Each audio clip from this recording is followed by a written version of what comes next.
Hello and welcome to episode 19. We're at now, Mark. We are joined by Mark Balaam, who is a client of mine, client of True Fitnesses, and he is the founder and CEO of Imabi. So I'm going to let him tell us a little bit about himself, a bit about Imabi, and just get us started that way. Hello, Cameron. Thanks for inviting me onto your podcast. So, yes, as Cameron said, my name's Mark Balaam. I'm the founder and CEO of Imabi. Imabi was set up to create a safer, kinder and healthier world for everybody to live in, regardless of where they are and what they're doing. So it's a technology-based business in there. It's been going for around about 5 years, and I'm sure throughout this podcast we'll tell you a little bit more about it. Absolutely. I mean, what we normally do, the normal format for the Health for Business Leader podcast is talk a bit about business and then a bit about health. So if it's okay with you, what normally interests me, which is obviously the most important part, is a bit about your entrepreneurial journey. So just want to kind of tell us a bit about kind of where you started, the ups and downs of, your first businesses and kind of what brought you to today. That'd be brilliant. Yeah, I mean, I've had a very fortunate journey, I think, within business because I started off as an apprentice in Marconi's years ago, command and control. So that was the place to do an apprenticeship when you left school. Spent a number of years there, set me up some good foundations. And over the years, I went into telecommunications. So I was very fortunate to work for some big American companies that took me all around the world. And when you've got those big, large budgets and those big responsibilities, you learn quite quickly. And I think that introduced me to the world of business and wanting to be an entrepreneur. I didn't just want to work for somebody else and large businesses. I wanted to do things myself. So I set up my first business around about 25 years ago. It was predominantly to provide technology solutions into policing, security service and government. And it was really making sure that the right data got through to the right people at the right time to make the right decisions. So I suppose that was my introduction into keeping people safe and healthy and well. And then about 5 years ago, as I started to see my daughters grow up, from primary school and moving into secondary school, that big bad world that I'd worked in for so many years and seeing the harm that can happen, I wanted to make sure that I used my skills and experience and contacts to be able to create a solution that kept them safe and healthy every day. And obviously, as with everybody, with their own families and their friends and loved ones, we all wanted to do that. So it moved from sort of just not just being a sort of businessman, but having a personal element to it as well. So just to backtrack a little bit, because Marconi's, explain a bit about that and the entrepreneur, the kind of apprenticeship that you went through. Yeah, so it was actually at the time of the Falklands War. So and it was the command and control division, so that it was all the radar systems. So I remember, sort of being in the thick of it with the mechanical and the electrical sort of workshops that they used, and suddenly I left school and I'm faced with these massive big radar systems that were actually being used live within the Falklands. So it was a bit of an introduction. Then suddenly I'm in the drawing office as well, looking at circuit diagrams and seeing the inner workings of some of these things. So it's probably a great introduction into, I suppose, the real world and something that was going on at the time. So very interesting. But at the time you don't quite realise what you're absorbing. As a sort of a school leaver, you didn't suddenly think, this is going to take me on a career path. But clearly, I look back at those foundations and went, that was absolutely something that set me up for the rest of my career. Going into an organisation where I went to department after department. And you can see how a business runs, not just how one particular skill or one section worked. As a successful business owner, then, where do you sit on kind of the apprenticeship, university type kind of pathways? Because obviously there's been a real lean towards universities for the last 10, 15 years. And apprenticeships are really coming up as a much more popular route. But where do you sit with that? Because obviously you've had experience of the apprenticeship side of things. I think it's a balance between what your career path is going to be. I mean, certainly from an academic point of view, obviously going through the universities can make you, particularly skilled and knowledgeable in certain areas. But there's also other areas where you need that practical experience. And I think I'm more a hands-on person where I learned through actually doing the work up front rather than sort of reading a book on it. So I think for me it all depends on if you want to sort of for the entrepreneurial side of it and you want to touch everything and see it and experience it and be able to adapt accordingly to a situation, then obviously the apprenticeships can start to really get you in at the grassroots and start working. If it's something where you need that academic side and then you need that knowledge that you can then later apply, then obviously the university link. So it's a bit of a balance, I think, depends what you do. I mean, certainly the university link was not necessarily a route that was going to be an advantage to me. The apprentice side was definitely something that I look back on now and said that was a fundamental component to where I've ended up now. Very unique apprenticeship as well, I'd say, isn't it? That can't imagine there's loads of people that went down that route at the same kind of time. Yeah, and it's all quite changed. I think it's a block of flats there now, so it's gone. They've knocked it down. I don't think it was because of me, but I was expecting a plaque, but I didn't. Yeah, it's a block of flats. A blue plaque, yeah. So when was the moment then when you kind of do this apprenticeship and you thought, you know what, I want to go out and do this on my own, I want to build a business? Was there a specific thing that happened or a thought pattern? What happened in that moment? I think there's a few things that's happened throughout my career. So I would say I used to do sort of EPOS systems for the breweries at one point, and it was till systems, and there was quite a lot of sort of cabling to get involved and doing a lot of work. And there were some people that used to senior management that used to turn up onto onto the sites. And they would ask for things to be changed that didn't need to be changed, and they were, showing their authority for no reason at all. And I had this moment where I just thought, I want to be that person, but I will behave completely different. Yeah, I would understand and respect the people that are doing the work, and obviously it needs to be done to a standard, and obviously people need to adhere to the right requirements, but but it's being fair as well and not going in as this power hungry boss and saying you're going to do something because I tell you, and it's not a great culture and it's not something that I appreciate. So I think that moment of actually seeing people that were in senior positions and not behaving as they should do actually inspired me to be in that position and be someone different that could show that you could still get results, but do it in a proper way and a professional way and work with the people. You're only as good as your team. You can't sit there and boss people around and expect them to respect you.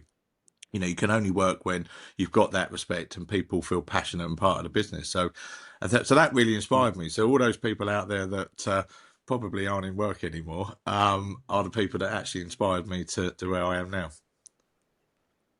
Yeah, it's crazy because it's very similar to kind of my story. I was working in kind of personal training studios, and it was kind of geared up where there'd be the person that runs the gym, and they'd charge all the personal trainers. I was in the city, so you're looking at about £800 to £1,000 a month rent to use the space, right? But it was all stacked in the favour of the person running the gym. There was no support around marketing, no support around how do you pick clients up, no support around how do you look after clients. It was just like you're using the space, you pay the rent. And that's kind of part of the reason I started Truth, because I wanted to set something up that was allowed coaches and personal trainers just to do what they're really good at and be paid fairly without having to worry about marketing and sales and that sort of thing. So quite a similar story. Quite a few people I've spoken to, entrepreneurs, have said there was someone in my life that I worked underneath and they said something or the way they behaved didn't like it, and that inspired them to go, I can do this better. Yeah. Yeah, I mean, I think it's, even with Imabi, for example, it is those surroundings. It's being surrounded by the world around you and how you can, as an individual, make a difference. You can either sit back and just accept everything that's going on and work around it. But the other bit is about how can you make a difference? For me, it's about making sure that we prevent bad things happening, not just dealing with them when something happens and being able to report it or go to the police or try and get help. The real challenge is, how do you create societal change by changing people's behaviours, making sure that things don't happen. And obviously that's a lot harder work, but I think I've always had that ethic then, that I would sooner do hard work and achieve better results than just go down the easy route. And I think that's what probably makes me wired slightly different in there. But then I see the results of that, because the results aren't about, being a successful businessman. It's about changing people's lives. And I think that's the bit where, as you get through your career, it's not just about, right, well, I've run a business and I'm employing people and, we're serving customers. This is about, how do you fundamentally change somebody's life? How do you stop something happening? And that's a pretty good day. We've had some, extraordinary feedback from people that are using Imabi. And when you realise that people are safe and well and healthy and things haven't happened to them as a result of what we've done over the last few years, it's great. And obviously with your business as well, and how we've connected, I've seen the efforts of what you put in and how that's fundamentally changed my life and my family's life as well. So it's good to have a result in the end that isn't just for your own personal gain. It's about how you can make a difference to other people. And there's so many people now that are having challenges within their life, that just being able to contribute and help, that is an enormous thing that we should all be doing. And that's hopefully what we encourage and inspire others to do. Yeah, for sure. I mean, it's industry specific, right? With health and fitness, obviously, it's really about helping people to transform their health. With what you do, it's about that protection of people. So let's spend a little bit of time talking about Imabi now, because I know you've just come off Crime Watch a couple of weeks ago. Which watched that episode. That was pretty cool. Yeah. So let's talk a bit about what exactly Imabi is. For people that haven't heard of it, don't know what it is. What would you how would you describe it, and what are the benefits to people that download it?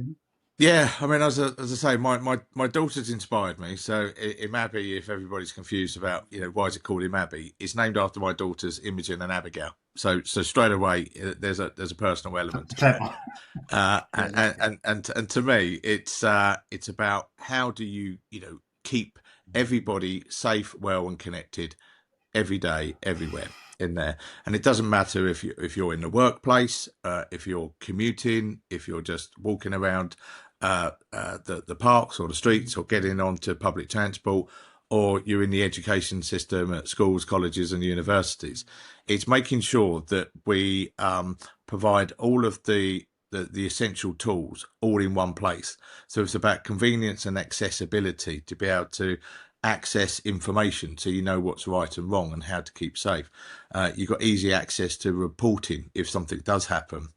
You've got a suite of geo tools so you can share your journey. So when you've arrived safely, or even reach out to be rescued, we support the sort of safe spaces and safe havens, and so you can be navigated if you feel vulnerable to a safe place.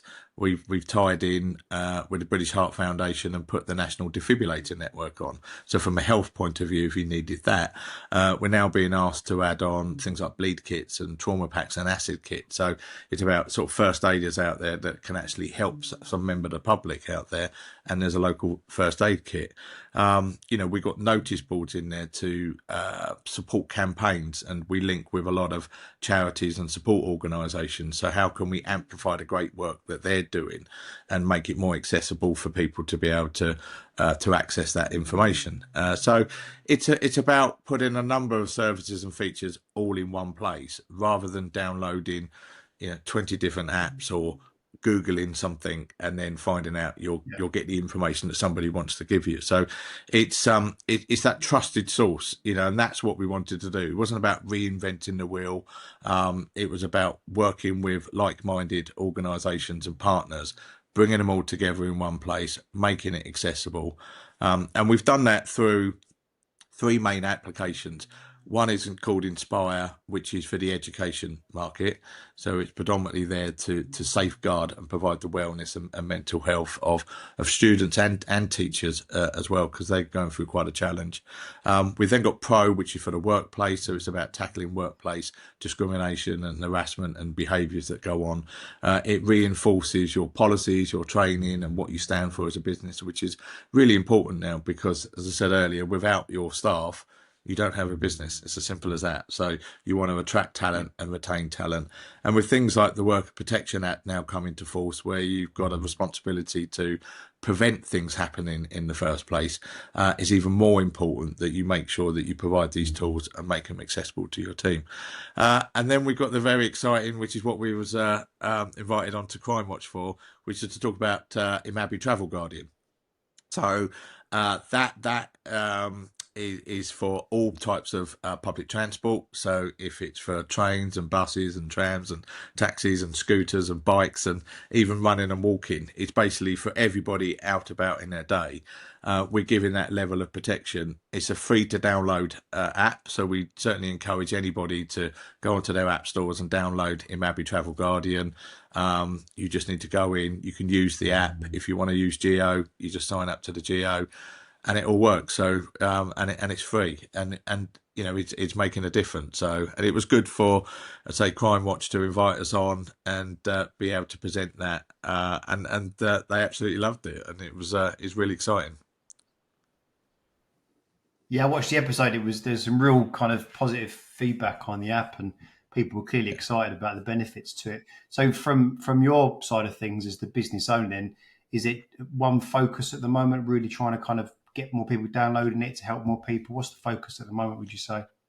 Yeah, I mean, we want to get it into as many people's hands as possible because, as I say, it's around about prevention and education. We use something called a word called peace, and to me, it's about prevention, education, action, change, and empowerment.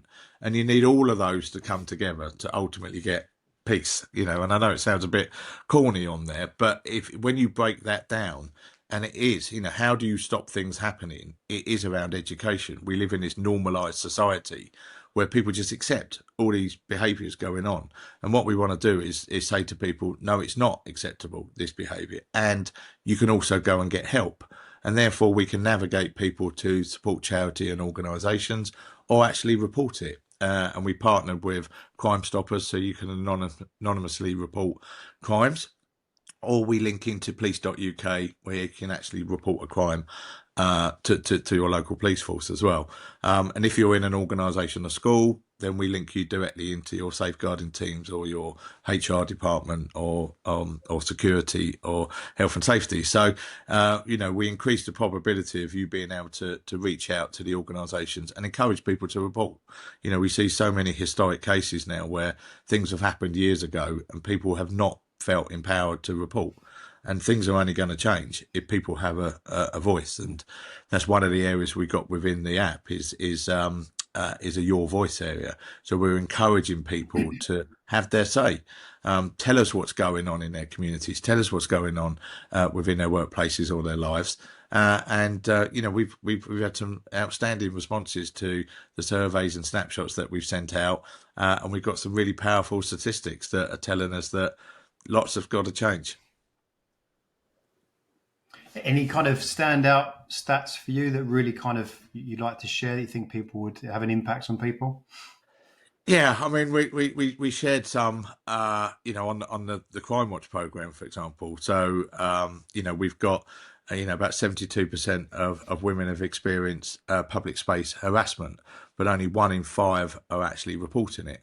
And over 50% of women have experienced workplace harassment. And again, only 1 in 5 are reporting it. And we're finding that, you know, 7 out of 10 children have been exposed to graphic content being sent to them on their mobile phones.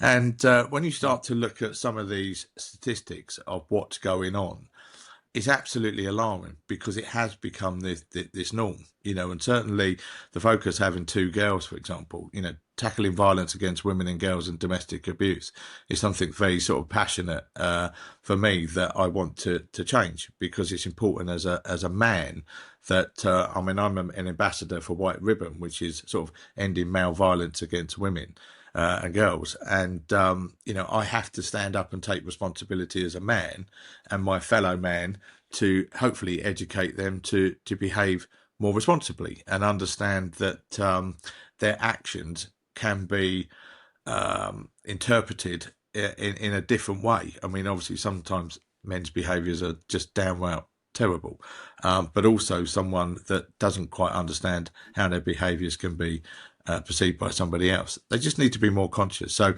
doing that bit, and obviously I hear from my own daughters, what happens to them in their day-to-day life, and there's real threats. They're worried about spiking going on. My daughter's now is she's at college. My eldest is at college now.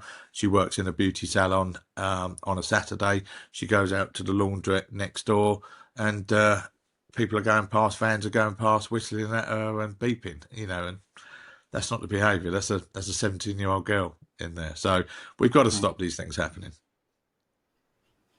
Wow, it's really impactful, isn't it? I mean, if there's people watching this, so if they're a parent or if they're running a business or the HR department or in the school, where's the best place for them to visit to learn some more about Imabi and the powerful impact it can have? Obviously, go to our website, imabi.com, and you'll see a host of information on there. But reach out to us at hello@imabi.com, and people can, reach out to our team, and we can get back to you. We can tell you specifically how this would work for your school, university, or college, how it would work specifically for your business, and how you can also benefit from downloading Imabi Travel Guardian, and you can start to use it and feel it yourself. And what we find is a lot of people actually go away and download that, and they start to see how it could work for their own organisations. And the good part of what we've done, because it's built on a platform, a very powerful platform, we tailor it to each of the businesses and schools that we work with. So it's not sort of like a generic application that you would see. It has got your content from your organisation in it. So it becomes this very powerful, ever growing. And we give people access to what we call a customer management portal, which allows you to manage it yourself. So you could go in, create your own content on there, put your own policies, your own training, your own surveys, your own reporting. So it just grows with you as a business or organisation. So yeah, just reach out. We provide demos. We can give you access to how to use it. But it's also, we're trying to encourage businesses to be part of this. It's not about being a customer. It's being part of the Imabi family. We look at everybody as a partner. And that's where we want everyone to look at, is that how can we all partner together and how can we create this change? And we're encouraging business now to come on board and be part of that wider community change. So there's businesses that work within their local communities. They're trying to win customers and they're trying to make a difference themselves. And, and starting to sponsor Imabi, we've got something called Imabi Match, which allows a business to be able to sponsor donating Imabi Inspire into a school. So a state school or academy that might not be able to afford this type of technology, it can be sponsored and donated by a local business. So and then you could be safeguarding 2,000 kids, all in one go. And that's a pretty special day, for any business to be able to do that. And when you start to hear the stories and the changes of lives that we're creating, to be part of that is something amazing. So it's not just about us, it's about how we can work with others. I'm sure there's plenty of business owners be watching this that can, would be up for learning a bit more about that. So what we'll definitely put the links below the video anyway, Mark, so people can just grab them off there. So anything you want to kind of add in about Imabi before we switch gears into health and training and fitness and all that kind of stuff? No, as I say, it speaks for itself, really. I think back to the sort of, my career path of where I've worked for different organisations and different experiences thing. I turned 50 a few years ago, and I think that was the pivotal point where you reached your sort of goals as a business person, and start to realise that there's more out there, and it's about how can you give back. And for someone like me that's been driven around business and working hard all the time, that change of lens to look at, there's a wider society out there, and I think we just turn the news on, and it's quite frightening. And I want to work with like-minded people to be able to create that change. Obviously, I can't save the world on my own, yeah, but together we can all make difference. And we say, together we are stronger. Together we can make change happen. And making change happen is certainly the strap line for Imabi, is that's what we want to do. So no, it's an exciting journey, and we say anybody that wants to reach out, find out more, have a look at our website, reach out to us, download the Imabi Travel Guardian app in there, and then come back with any questions or thoughts. We're here to help, and we want to make change. I love that idea of collaboration anyway. I mean, we have it in our own business, just working with businesses that are looking to make a real impact, rather than it just being, John, Steve and Andy running their companies, doing their own thing. It's about how can we help each other? How can we make a real change? We talk about it regularly with what we do around the obesity problem we've got in this country, and how the businesses, people at the top of the tree, with all this influence and this impact on all of their members of staff, also their community, all the kids, local schools. For me, those are the people that if we can get in to help those individuals, it has a real trickle down kind of appeal into the business, into society. It sounds kind of similar to what you guys are doing as well. Yeah, and I think, when we connected a few years ago, that was the bit that was your differentiator, really, is what you stood for and what you was trying to do. But also, recognising the challenges. So where you were sort of looking at me to say, you're a business owner, we know that you don't have time to, go to the gym anymore or look after yourself or healthy eating.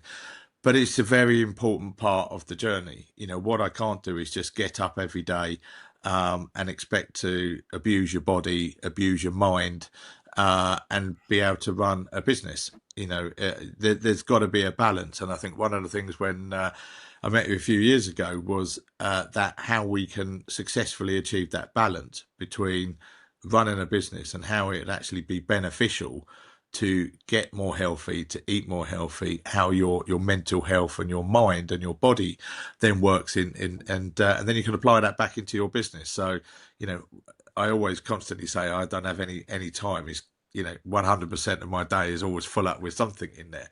So you think, how am I going to fit in and training? And then, but we did it. We did it and we got good results. So I think it's like anything in life. If you apply to something in there, you can get the results. And I then looked and working with yourself on the results that it did personally for me, and then how I could transfer that new way of life into my business and how it made a difference. And that's one of the things that we do with the guides now, for example. How can we take information that you provide, for example, and make them accessible to our users as well, because we've got a whole health section on there, and it's important that people know how to eat healthily and exercise and well, and healthy mind, healthy body, healthy business, isn't it, or something? Yeah. Something like that. But it's so interesting because it's so interesting to me because you've kind of made the changes. Working out is part of your lifestyle now, and it's very difficult when you talk to people that are at the start of the journey. They're running a company, they're working all the crazy hours, they're traveling, often they're drinking to kind of get over the stress, they're eating badly. So when you're trying to get that individual to become a bit more motivated, can't understand the changes that are necessary, it's quite a difficult gap to fill, because as you've just mentioned, time really is at a premium. So if there was someone watching this that is, yourself 2-3 years ago, right, what would be the one message that you'd say to them that will kind of help them to motivate them, get moving forward? I think you've got to put everything in perspective. Just working 100% of the time is not going to make your business successful. Full stop. Yeah. And everyone would think that apply, working as much as you possibly can is going to obviously help, but it's not. And it's about having that balance as to how are you going to make the right decisions at the right time. And you need to take that step back. I mean, my life is, extremely busy, with working, running a few businesses. And you think, well, how can I just shut off for an hour and then suddenly train? Or how can I suddenly think about my diet and eat the right things in there? But you got to think about the consequences of not doing it. Yeah. So the next thing is you fill that hour full of more stress or more meetings in there. And you have to look back at the end of the day and say, what did I actually achieve? Yeah. And you've not achieved any more in most cases. So you've got to look at that and say, if I take an hour out and I train, or if I take some time out and I eat the right diet, I go to an event and I drink water, because you say, what are you at that event for? Are you there to get drunk with your friends? No, you're there to network with people to create business. And we've all been on the receiving end of people getting drunker and drunker as the night goes on. And you think to yourself at the end of the night, well, they're not really anybody I want to do business with, or there was no sense made out of anything because they just got drunk by the end of the night. But if you're there and you're there to build your business, get a sparkling water, get a water, just sit there, talk to people, it's that social interaction, learn from what they do, be engaging. And I think if you apply that throughout your life, making sure that you're right in the right eating choices, the right training, and the right drinking choices, then it means that you've got a clearer mind and you can actually become more productive. You wake up in the morning and you've got lovely ideas in your head that you then can implement throughout the day, rather than a sore head or you're feeling a little bit lethargic or something. So, it can change your mood, so change it for the positive.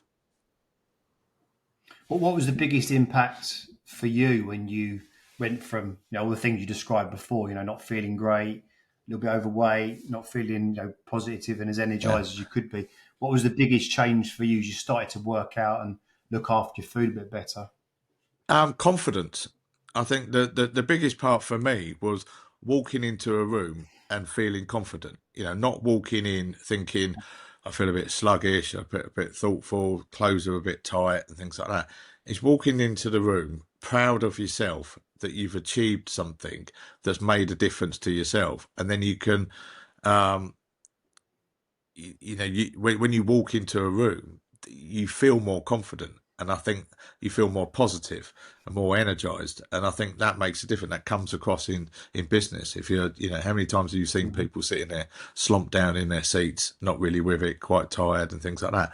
You've got to have energy. Yeah. You've got to be one step ahead of everybody else in there. You've got to be sharp in there. You've got to have a quick mind to be able to, answer any question that could be fired at you. And if you're not feeling 100%, that's not going to happen. So the results for me was getting into a better position from both a physical and a mental point of view. And I could walk into that room the best version of me. And I think that's the takeaway, is how do you become the best version of you? I'm never going to be in the Olympics or anything doing like that. My bones are getting too creaky and everything else now. But I'm going to be the best at what I can be at my age and who I am. So, and that's a proud thing to take away. I remember our conversations when you kind of knew that Imabi was going to start growing and there'd be more of a PR present, be more videos and more Crime Watch, for example. So I can imagine that's really kind of fed into giving your best version when you're doing those types of things, right? Yeah, and I think, as you say, you've got to walk in there feeling confident. But I might need a hair transplant and Botox next. That might be the next bit. But I've got the rest sorted out. But yeah, Can't help you with that, Mark. Sorry. yeah. I did say I had a face for radio, but they didn't believe me. They stuck me on telly. Yeah, but never mind. Be GMTV next, isn't it? I think this morning that'd be the next one. Well, you never know. Yeah, as I say, but there's lots. I think that the serious part of that is there's lots going on each day. I mean, like the Netflix series, that everybody's talking about at the moment, and it's that's what is really going on, in schools, adolescence thing, and what people are doing with grooming and online abuse and bullying that's happening, sexual harassment. That's real life. That's not a drama. We put a post out on LinkedIn the other day to say this isn't just a script writer writing this and it's all fictional and things like that. That's what happens, and I think parents have got to wake up to realizing that, when their kids go to school, that's the world that they're walking into. Whatever school, the best school in the country, it's still problems in there. So so we've got to do something about it. And I think that for me is where we've got to sort of tackle these things and take things seriously. So we're always open to communicating on any program. The importance of people making a change and difference, and hopefully the world will get just that little bit safer. For sure. I know just people that are watching this, so Mark is on LinkedIn. You can reach out to Mark on LinkedIn. We're going to put all of his social handles underneath and the email that Mark spoke about as well. So if you're watching this and you've got an interest in what Imabi does and the kind of impact it does have, just reach out to Mark, because you can see he's a chatty, open guy. So he's very open to having a conversation with you as well. Yeah, well, we're here to help. This is it. I mean, everybody goes on about their day-to-day business, and we're all busy in there. And as I say, take some of that pressure away. If you've got some challenges within your own organisation or life or school, university or college, please just reach out. We're here to help. We've got a ready-made solution. We can deploy those solutions in minutes in there. So we can work with you on tailored solutions as well. So yeah, we're here to help. It was there's a lot of thought that's gone into this, and it's not for us to create gains. It's to make sure that other businesses and organisations benefit from what we've done over the last few years. Brilliant. Well, Mark, thank you so much for your time. Thanks for talking a bit about your story, entrepreneurial story, and also about Imabi and the massive impact that's having. So thank you for your time. No, I appreciate it. Thank you, Cameron.